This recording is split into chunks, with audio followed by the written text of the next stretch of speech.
हाँ जी, नमस्कार।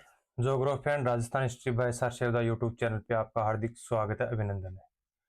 हमारी जो बात हो रही थी वो भारत की जो मृदा है इसको लेकर हो रही थी, इसकी विशेषताएं हमने इसका जो मैप के अंदर इनका विभाजन है वो देखा है। यूएसए द्वारा इस जो मिट्टियों को 11 प्रकार से वर्ग या संवर्ग बांटे गए हैं या गण बांटे गए हैं, उनके आधार पर उसमें भारत में कितने प्रकार की मिट्टी पाई जाती है। 9 प्रकार की मिट्टी पाई जाती है, जिसमें एंटीसोल, स्पोडोसोल, एल्फिसोल, वर्टिसोल, इन कुछ प्रकार के हमने 10 प्रकार के नाम देखे थे। अब देखिए भारत के अंदर मिट्टियां थी, इसका जो इसकी अपर्दन की जो समस्याएं हैं वो क्या क्या है, यानी जो मिट्टी अपर्दन की जो समस्याएं हैं वो कौन कौन सी है। मिट्टी अपर्दन और किस किस भागों में किस किस के द्वारा हो रही है। तो जो मृदा है इसका अपर्दन की बात कर लेते हैं। मृदा अपर्दन,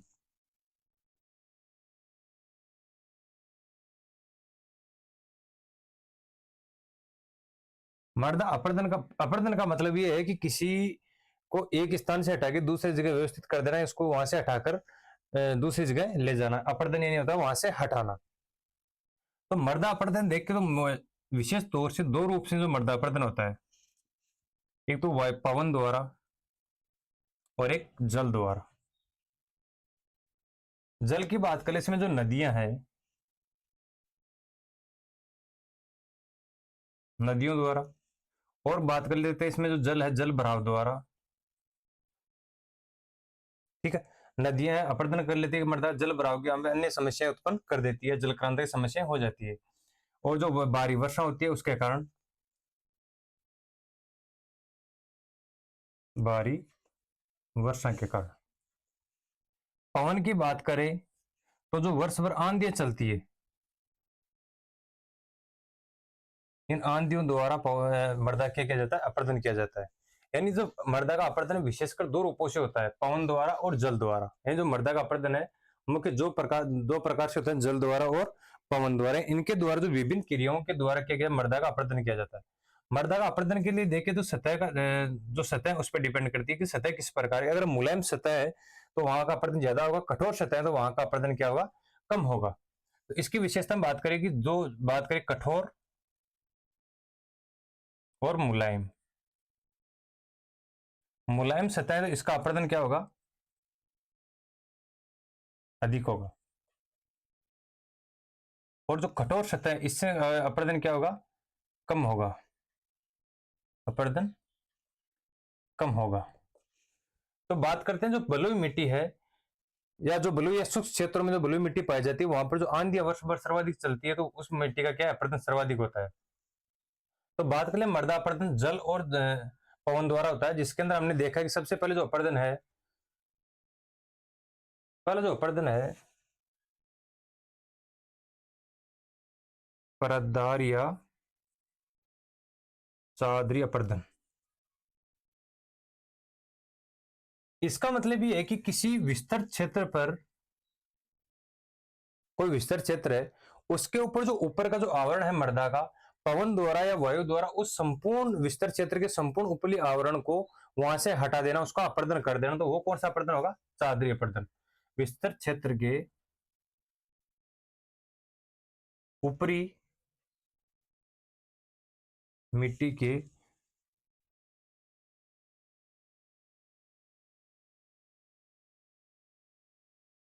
आवरण को हटा देना, तो वो कौन सा हो जाएगा, चादरी अपर्दन। या बात करें परतदार अपर्दन, ऊपर जो संपूर्ण परत उसको हटा दिया जाता है। अगली बात करें अपस्फुरण।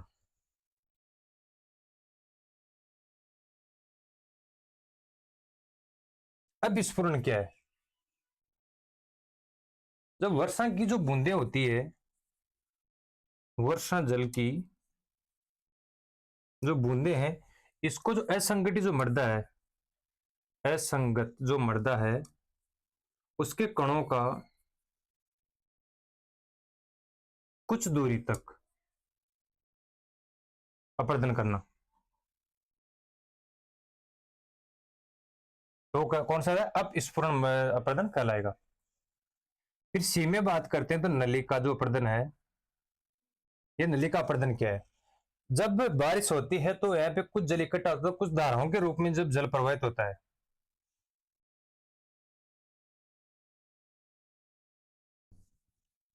जब जल इकट्ठा होता है और तीव्र धाराएं के रूप में अगर वो जल प्रवाहित होता है, तो हम ये देखते हैं इस डायग्राम में, मान लीजिए कोई जल यहाँ पे बारिश हुई है, तो जल तीव्र धारा के रूप में जैसे मान लो इसे प्रवाहित हो रहा है, तो यहाँ पे ये क्या हो जाएगी, छोटी छोटी तीव्र जो जल धाराएं हैं वो क्या करेगी, यहाँ पे नलिकाओं का निर्माण करेगी। तो तीव्र जल धाराएं, तो वर्षा जल की जो तीव्र धाराएं उनके द्वारा जो छोटी छोटी जो नलिकाएं की जाती है उसका अपरदन किया जाएगा। जो अपनी मिट्टी थी उसको नलिकाओं के रूप में बहाकर ले गए, कुछ छोटी छोटी नलिकाओं का द्वारा क्या किया, अपरदन किया गया। तो कौन सा है, नलिका अपरदन। यानी इसमें जो नलिकाओं की जो गहराई है वो भी कम रहेगी और चौड़ाई भी क्या रहेगी, कम रहेगी। अगली बात कर लेते हैं, अवनालिका जो अपरदन है वो किस प्रकार का होता है, कौन सा अवनालिका।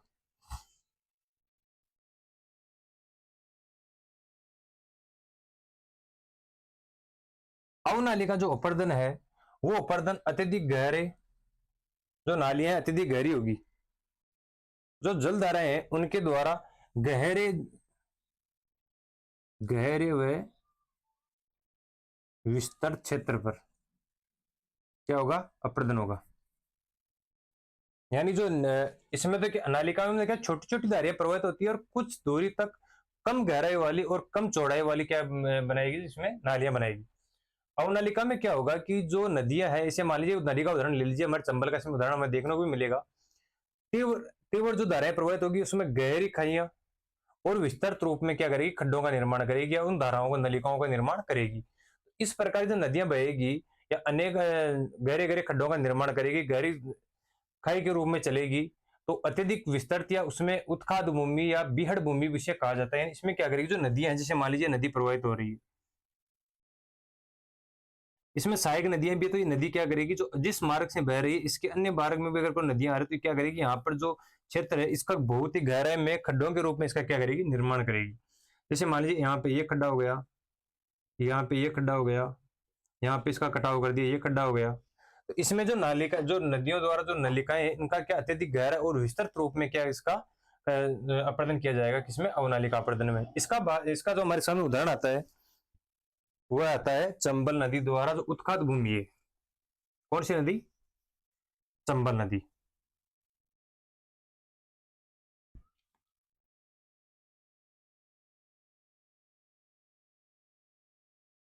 चंबल नदी द्वारा उत्खात भूमि या बीहड़ भूमि, इस भूमि का निर्माण किया जाता है, किसके द्वारा होता है, अवनालिका अपरदन। चंबल जो नदी है सर्वाधिक अवनालिका अपरदन करती है, इसलिए चंबल नदी एक जो है उत्खाद या बीहड़ भूमि का निर्माण करती है। इसमें जो नलिका है वो क्या होती है, बहुत गहरी होती है। तो हमने इसे एक राजस्थान की जब ज्योग्राफी पढ़ेंगे उसमें ये भी देखेंगे, चंबल नदी है इसके अंदर इसे डाकों की शरण स्थली भी कहा जाता है, क्योंकि इसमें जो खड्डे हैं वो बहुत गहरे गहरे हैं। तो जो डाकों की शरण स्थली, डाकू यहाँ पे क्या रहते हैं, छिपे हुए रहते हैं। तो ये उत्खाद भूमि, जो बीहड़ भूमि किस प्रकार की, अवनालिका द्वारा, नालिकाओं द्वारा जो तीव्र दल जा रहे हैं उसके धाराएं तो बनाई जा रही है लेकिन कम गहराई वाली बनाई जा रही है। तो किस प्रकार की रहेगी, नालिका और अवनालिका अपरदन गहरे और विस्तृत क्षेत्र के अंदर की जाएगी। अगली जो चर्चा हमारी वो रहेगी जल क्रांत या जल भराव की समस्या। अब मर्दाओं की समस्या में जो पहली समस्या हो गई कौन सी, अपरदन की।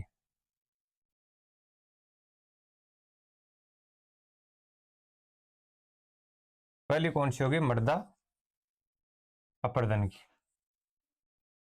अब जो दूसरी समस्या इसकी बात करते हैं, जल क्रांत या जल भराव की।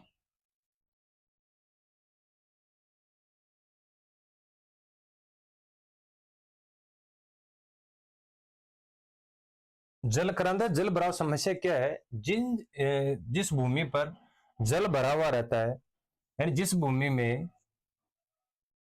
जल जो भरा रहता है,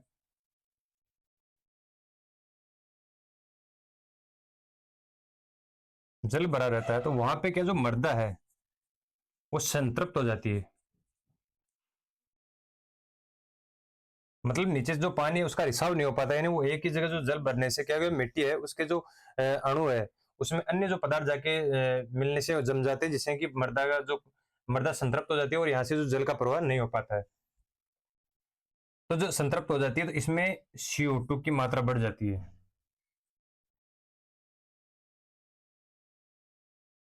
मात्रा बढ़ जाती है जिससे कि जो पोषक तत्व है जो पोषक तत्व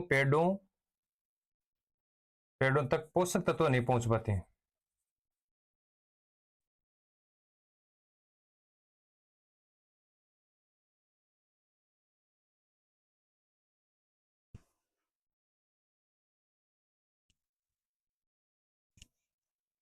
पोषक तत्वों का प्रवाह नहीं हो पाता है।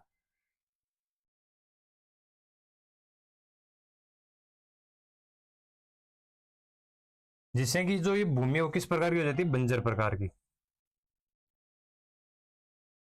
बंजर प्रकार या अनुपजाऊ प्रकार की भूमि हो जाती है। और जिस क्षेत्र में यहाँ पे जो संतृप्त भूमि है, जल भराव वाली समस्या जहां पर कृषि की जाती है, जवाब वाली समस्या है,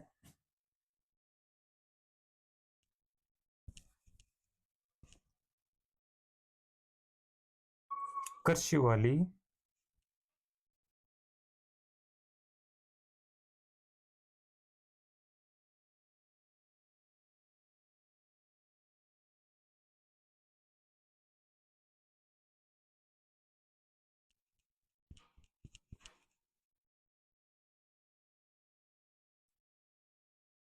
अति जो संतृप्त जो भूमि है, इसमें क्या होता है कि अगर सर्वाधिक इसमें सिंचाई की जा रही है और जल भराव वाली समस्या है, तो इसमें समस्या हमारे कौन सी देखने को मिली थी, सेम की समस्या। किस प्रकार की समस्या देखने को मिलेगी, सेम की समस्या। जहां पर जो जल भराव की समस्या है, यहाँ पर जो मृदा संतृप्त हो रही है, कार्बन डाइऑक्साइड जो CO2 की मात्रा सर्वाधिक वहां बढ़ रही है, तो जो पोषक तत्व है वो पेड़ों की जड़ तक नहीं पहुंच पाते हैं, जिससे प्रकार की वो भूमि कैसी हो जाती है, बंजर हो जाती है। जहां पर सिंचाई की जाती है जल भराव वाले क्षेत्रों में, तो जो जल है वहां पे उसकी अधिकता होने के कारण जो मिट्टी संतृप्त हो जाती है, और संतृप्त होने से वहां पे किस प्रकार की समस्या हो जाएगी, सेम की समस्या। यानी संतृप्त का मतलब आप ये जान सकते हो कि जो दलदली भूमि है वहां पे किस प्रकार की भूमि हो जाएगी, दलदली, यानी कि सतह पर ऑटोमेटिक जल ऊपर आने लग जाएगा, तो वो कैसे हो जाएगी, दलदली प्रकार की भूमि हो जाएगी। तो ये कौन सी होगी, जल क्रांत है, जल भराव की समस्या। अगली जो बात देखते हैं वो कहते हैं लवणीय समस्या। तो लवणीय भूमि है वो किस प्रकार की होती है। तीसरी जो समस्या है वह है लवणीय या क्षारीय। लवणीय क्षारीय में क्या होता है कि जो पश्चिमी राजस्थान की जो मृदा है, पश्चिमी राजस्थान की जो मृदा है जिसके नीचे लवणीय तत्व पाए जाते हैं, लवणों की जो परत पाई जाती है, तो वो किसी का क्रिया द्वारा क्या होता है,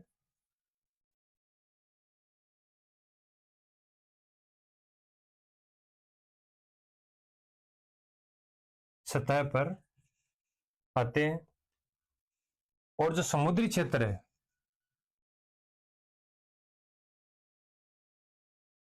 उस क्षेत्र में लवणों की मात्रा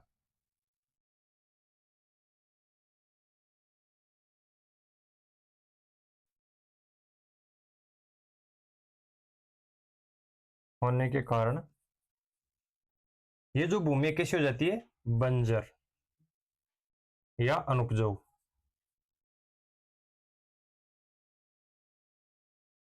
अनुपजाऊ प्रकार की मृदा हो जाती है।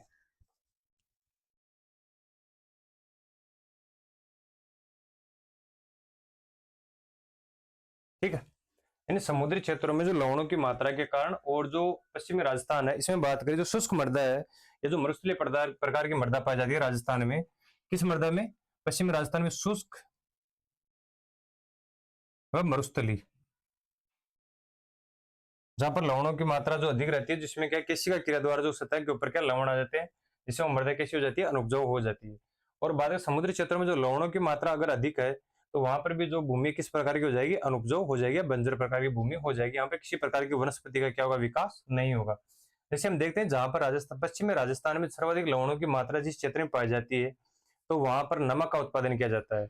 और वो जो नमक का उत्पादन हो रहा है वो किस विधि से हो रहा है, क्यारी पद्धति से हो रहा है, यानी क्यारी पद्धति से हो रहा है। यानी क्यारी के द्वारा जल, खारा जल बर्तन से केशिका क्रिया द्वारा जो नीचे के लवणिक तत्व ऊपर आ जाते हैं, और पानी वाष्पीकरण द्वारा उड़ जाता है, जिससे क्या होता है वो उसको लवण जम जाता है, और उस लवण को फिर स्टोर कर बड़ी बड़ी फैक्ट्रियों में बेच दिया जाता है। तो ये बात होगी कुछ किसकी, लवणीय या क्षारीय भूमि की।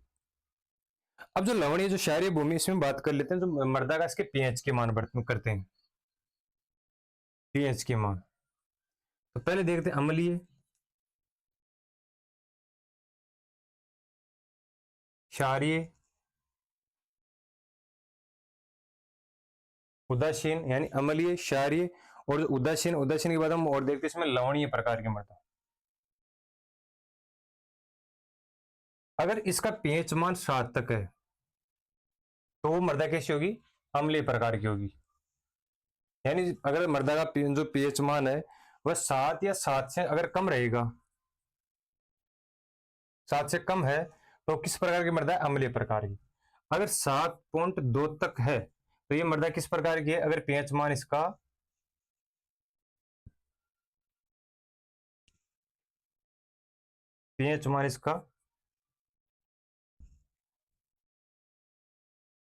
7.2 है तो मृदा किस प्रकार की है? उदासीन प्रकार की। अगर 7.2 से जो लवणीय मृदा इसका 7.2 से 8 पॉइंट तक या 8.5 तक इसका पीएच मान है तो वो मृदा किस प्रकार की रहेगी? लवणीय प्रकार की। और अगर 8.5 से इसका पीएच मान अधिक है,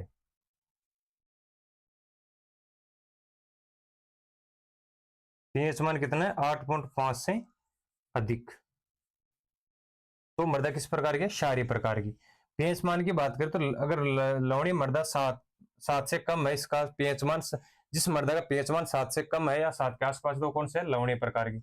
7.2 है तो उदासीन प्रकार की, 7.2 से 8.5 तक है तो किसमें? लवणीय प्रकार की। और उसका पीएच मान 8.5 से अधिक है तो किस प्रकार की हो जाएगी? क्षारीय प्रकार की। ये हो गई इसकी जो मिट्टी की समस्या है, इनकी हमने बात की। मृदा अपरदन है, जल क्रांति, जल भराव है, और हमने लवणीय क्षारीय प्रकार की। अब देखते हैं जो भारतीय जो मृदा अपरदन है, इस अनुपजाऊ अपरदन को रोकने के जो उपाय है वो किस किस प्रकार के किए जाने चाहिए और किस किस प्रकार से इसको सुधारा जा सकता है। अब देखते हैं भारत की जो मृदा है,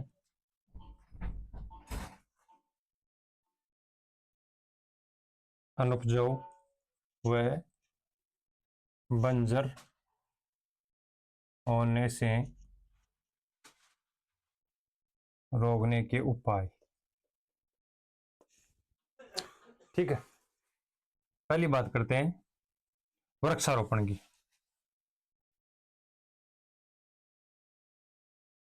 एक तो सर्वाधिक क्या होना चाहिए? वृक्षारोपण।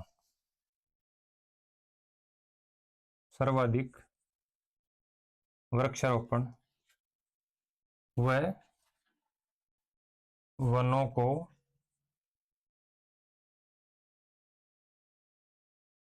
एक कतार में लगाना। दूसरी बात करते हैं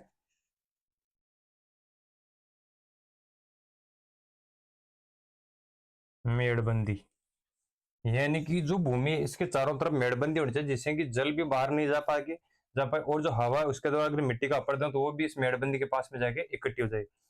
इसका उदाहरण हमने कई बार देखा है कि जो ग्रीष्म काल में हमने देखा जब आंधियां चलती है तो मान लीजिए मेड़बंदी इस तरफ हवा चल रही है तो इस मेड़बंदी के पास में यहाँ पे जो पूरी लंबाई के अंदर यहाँ पे क्या मिट्टी एकत्रित हो जाती थी, तो वो मिट्टी कहाँ से आती थी?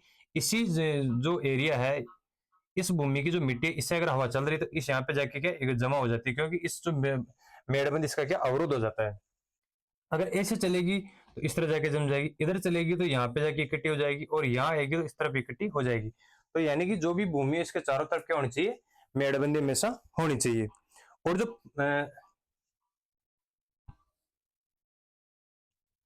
अगली बात करते हैं तो इसमें हमें जो मिट्टी है इसमें सर्वाधिक खाद डालने की आवश्यकता होती है, सर्वाधिक जैविक खाद डालना चाहिए।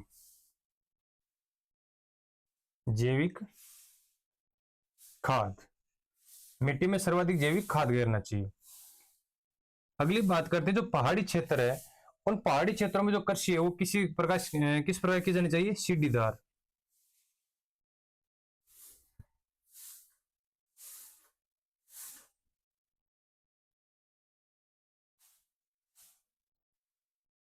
सीढ़ीदार कृषि यानी कि मान लीजिए कोई ढालनुमा पहाड़ी है तो यहाँ पर जैसे मान लीजिए यहाँ पर मेड़बंदी कर दी, यहाँ पर कर दी, यहाँ पर कर दी, तो इस जो पहाड़ी वाले क्षेत्र है इसमें क्या होना चाहिए?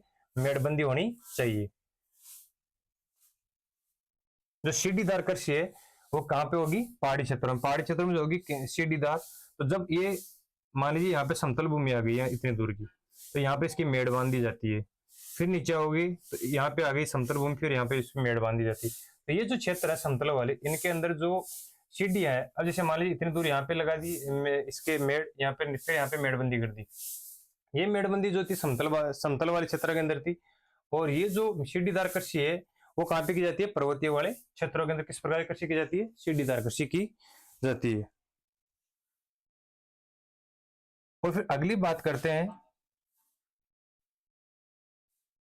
फसल चक्रीकरण। फसल को हमेशा हेर फेर की बोनी चाहिए। हेर फेर का मतलब होता है जिस भूमि में अभी जैसे मान लीजिए बाजरे की कृषि की जा रही है तो फिर अगली बार उसमें गंवार की होनी चाहिए। अगर किसी में गंवार की जा रही है तो फिर अगली बार उसमें मूंग मोट की होनी चाहिए। तो फसल का भी हमेशा क्या होना चाहिए? हेर फेर होना चाहिए। एक भूमि में एक ही फसल बार बार बोने से उसकी उर्वरकता क्या हो जाती है? हमेशा कम हो जाती है। तो फसल को भी कैसे चक्रीकरण या हेर फेर के रूप में बोनी चाहिए। फिर बात करते हैं जो सेम की समस्या है।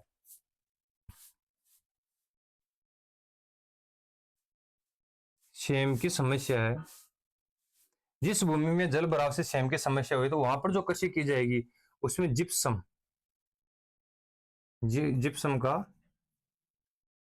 सर्वाधिक प्रयोग होना चाहिए।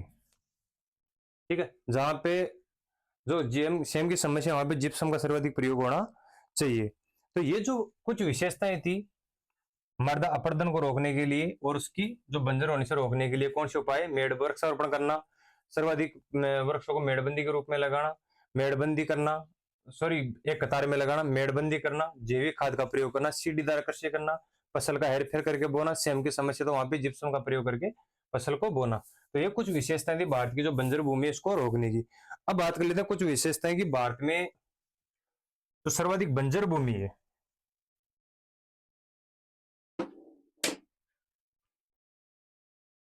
सर्वाधिक जो बंजर भूमि है वह राजस्थान में किस राज्य में है? तो सर्वाधिक बंजर भूमि हमारे राजस्थान में। किसमें? राजस्थान में। यानी सर्वाधिक बंजर भूमि हमारे राजस्थान के अंदर मिलती है। और सर्वाधिक जो मृदा अपरदन है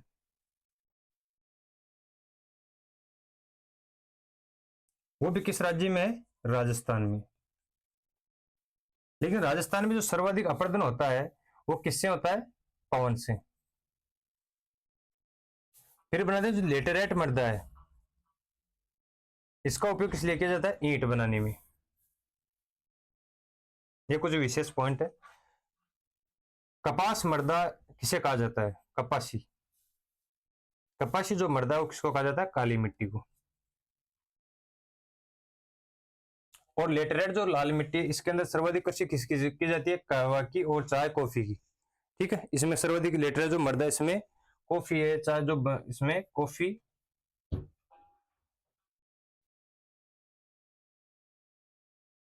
कहवा और काजू ईंट बनने में प्रयोग आ रहा है। और काली कपास मृदा किसे कहा जाता है? काली मिट्टी को कहा जाता है। और लवणीय भूमि की बात करें तो सर्वाधिक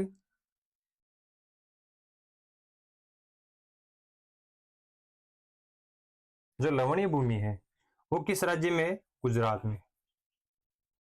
ठीक है, यहां तक की जो बात है वो हमारी हुई है भारत की मृदा को लेकर, इसमें इसकी समस्याएं क्या क्या है। अब इसमें देखा जो लेटेराइट मृदा है वो ईंट बनने के काम में आती है। और कृषि की बात करें तो काजू है, कॉफी है, कवा, इसकी कृषि सर्वाधिक की जाती है। और जो बागानी कृषि है वो किसमें की जाती है? पर्वतीय ढालों पे की जाती है। फिर बात करते हैं इसके अंदर हमने देखा है कि सर्वाधिक जो बंजर भूमि है सर्वाधिक किसमें? राजस्थान में। सर्वाधिक जो अपरदित भूमि है किसमें? राजस्थान में। राजस्थान में जो जिस भूमि का अपरदन हो रहा है वो बलुई मृदा का हो रहा है। और किससे हो रहा है? पवन से हो रहा है। ठीक है, फिर इसमें बात की थी हमने जो लेटरेट मृदा ईंट बनाने के काम में आती है। काली कपासी मिट्टी को किस काम किस मिट्टी को कहा जाता है? काली मिट्टी को कहा जाता है। सर्वाधिक जो लवणीय भूमि है वो कहाँ पे? हमारे गुजरात के अंदर है।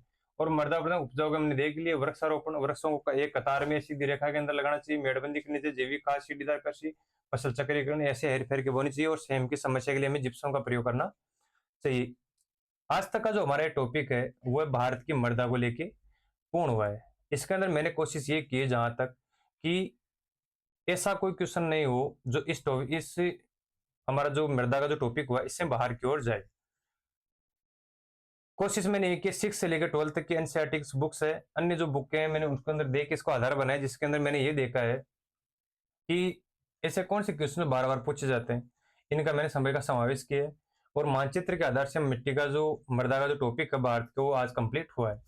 नेक्स्ट क्लास में देखेंगे कौन सा टॉपिक ले। आज के लिए इतना ही। धन्यवाद।